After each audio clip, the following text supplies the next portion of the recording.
시어머니나 친정 두 가지로 검색해 보시면 안녕하세요, 두이TV의 두이십니다. 오늘 똑바로 연애하기에서는요, 연애할 사람과 결혼할 사람이 따로 있나요? 에 대해서 얘기해 보겠습니다. 연애할 때는 이것만 신경 쓰면 됐는데 결혼까지 생각을 한다면 이거에다가 추가로 3가지만 더 체크해 보시면 된다고 생각해요. 오늘 영상은 완전히 제 개인적인 생각이어서 오랜만에 이거 한번 띄우고 갈게요.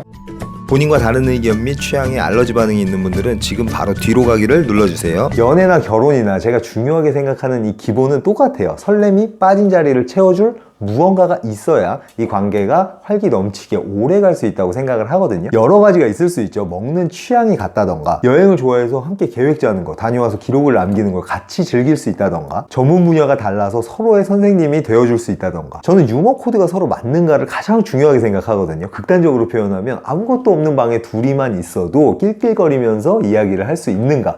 지금부터는요, 연애할 때는 신경 안 써도 문제가 하나도 안 되는데 결혼을 생각한다면 꼭 체크해봐야 할 3가지를 시작해 볼게요. 첫 번째는 아이와 관련된 문제인데요, 이건 트러블이 크게 없을 것 같아서 빼려고 하다가 살짝 언급만 하고 갈게요. 그냥 간단하게 아이를 낳을 건지 안 낳을 건지, 언제 낳을 건지 정도를 체크해 보자는 얘기인데요, 사실 저희같이 아이 안 낳고 딩크로 살겠다는 분들이 많지는 않은 것 같아요. 제 주위에는 단 한 커플도 없거든요. 그래서 아이를 낳는 쪽으로 쉽게 합의가 되지 않을까 싶어요. 그래도 혹시 모르니까 한 번 정도 둘이 얘기를 하면서 체크를 해보자 이거예요. 두 번째로 체크해봐야 할 부분은요, 서로 같은 공간에서 시간을 오래 보낼 때에만 알 수 있는 서로의 단점이 있단 말이에요. 이걸 연애할 때는 알 수가 없어요. 예를 들어서 양말을 뒤집어 놓는 거에 엄청 예민하다던가, TV 볼륨을 나는 8이면 딱 좋은데 상대방은 10으로 놓고 보는 거예요. 내 귀가 터질 것 같아. 내가 잠을 아예 못 잘 정도로 코를 심하게 온다던가. 결혼을 하고 나서야 새롭게 알게 된 상대방의 단점이 내가 쉽게 이해할 수 있거나 아니면 대안을 쉽게 찾을 수 있는, 예를 들어서 코 오는 사람이 다른 방에 가서 자면 해결, 이러면 문제가 없는데 하필이면 그 단점이 내가 이해할 수 없는 거라면 문제가 이제 심각해지는 거예요. 그럼 이걸 결혼 전에 어떻게 체크를 해보느냐. 그래서 저는 둘 다 결혼 생각이 확고하다면 1년 정도는 동거해보는 걸 추천드리고 싶어요. 동거라고 하면 다른 사람들 시선부터 시작해서 여러 가지 문제점들 때문에 안 좋게 생각하는 분들이 많으신데, 그럼에도 불구하고 저는 여러 가지 장점이 정말 많다고 생각하거든요. 그래서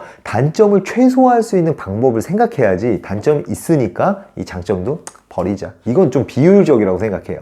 세 번째 갈게요. 이건 꼭 한번 체크를 해보셨으면 좋겠어요. 시댁일은 남편이 커버하고 처갓집 일은 와이프가 커버할 수 있는가예요. 이게 뭔 소리냐면 남자 쪽, 여자 쪽 부모님들로 인해서 문제가 생기기도 한다는 거예요. 연애할 때는 둘만 생각하면 됐는데 결혼하니까 그게 아니더라는 거죠. 저한테 이렇게 물어보실 수도 있어요. 맨날 얘기하듯이 전부 다 오픈하고 다 같이 얘기를 하면 갈등이 해결되지 않을까요? 아니에요, 이 문제는. 왜 아닌지를 말씀드릴게요. 저는 지금 대세 프레임 자체가 바뀌는 과정에 있기 때문에 우리 부모님 세대가 2가지 스타일로 정확하게 양분된다고 생각하거든요. 첫 번째는 옛날 드라마에서 정말 많이 볼 수 있는 스타일이에요. 시어머니랑 시누이가 며느리를 내가 막대해도 되는 사람이라고 생각을 하는 거예요. 그리고 며느리조차도 나는 막 대해도 참아야 하는 사람이라고 생각을 하는 거죠. 이건 자세하게 설명 안 드려도 되죠. 두 번째는 지금 바뀌고 있는 프레임인데 이런 스타일이에요. 내가 막 대해도 되는 사람이라는 건 이 세상에 없다, 이 생각을 바탕으로 며느리 또한 내가 막 대해도 되는 사람이 아니다 라고 생각을 하는 거죠.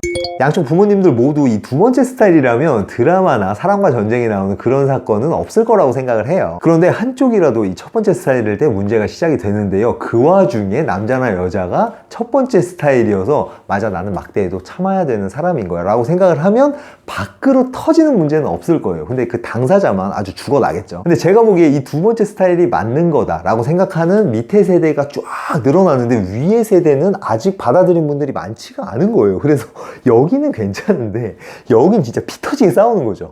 이게 간단한 갈등이 아니라 신념 자체가 다른 문제거든요. 무슨 말이냐면 부모님 세대는 자녀들 집 앞에 가서 나 지금 니네 집 앞에 왔다 문 열어라 이러면 자녀분들이 고마워해야 하는 상황이라고 생각을 한단 말이에요. 근데 자녀들은 아무리 부모님이어도 다른 사람처럼 약속을 잡고 스케줄을 조정해서 와야지, 이건 예의가 없다고 생각하는 거예요. 이렇게 둘 관계만 봤을 때 서로 상식이라고 생각하는 기본 뼈대 자체가 아예 다른 거예요. 이런 식으로 프레임, 신념을 바꿔야만 해결할 수 있는 문제는 잠깐의 대화, 부탁 몇 마디 이런 걸로 해결되는 간단한 문제가 아니란 말이에요. 그래서 부모님들과의 트러블만큼은 평소에 저처럼 다 오픈하고 얘기하시면 해결할 수 있어요. 제가 알려드릴게요가 아니라 시댁 일은 남편이, 친정 일은 와이프가 커버하는 게 최선의 해결책이라고 말씀을 드리는 거예요. 한 줄 정리 살짝 하고 갈게요. 부모님들과의 트러블은 대화로 해결하는 것보다 시댁 일은 남편이, 친정 일은 와이프가 커버하는 게 훨씬 더 좋다. 그러니까 이게 가능한지를 한번 체크해보자 이거예요.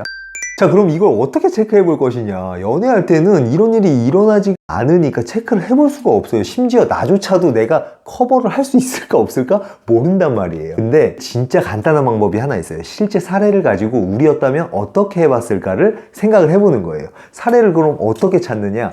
지역 맘카페 가셔서 시어머니나 친정 두 가지로 검색해 보시면 한도 끝도 없이 나와요. 3분이면 찾으실 수 있을 거예요. 그럼 이걸 하나하나 우리한테 적용시켜 보는 거예요. 나였으면 이 상황에서 어머니 아버지 성향이 이런 스타일이니까 이렇게 했을 것 같아. 그리고 이렇게 하면 커버가 될 것 같아. 우리 엄마 아빠 성향이 이러니까 나였으면 이렇게 했을 것 같아. 두 분이 진지하게 결혼을 생각하고 계시다면 이거는 꼭 한번 해보시길 바래요. 오늘 똑바로 연애하기에서는요, 결혼을 생각하고 있다면 꼭 체크해봐야 할 3가지에 대해서 얘기해봤습니다. 연애 때보다 좀 더 신나고 행복한 결혼 생활을 위해서 이 3가지 꼭 한번 체크해 보셨으면 좋겠습니다. 그리고 제가 며칠 동안 조금 아팠어요. 그래서 촬영은커녕 스크립트만 막 겨우겨우 쓰고 유튜브 보면서 댓글 달고 이랬는데 얼른 컨디션 끌어올려서 쌓인 내용들 전부 다 영상으로 올리도록 하겠습니다. 오늘도 재밌게 보셨다면 구독과 좋아요 한번 부탁드릴게요. 감사합니다.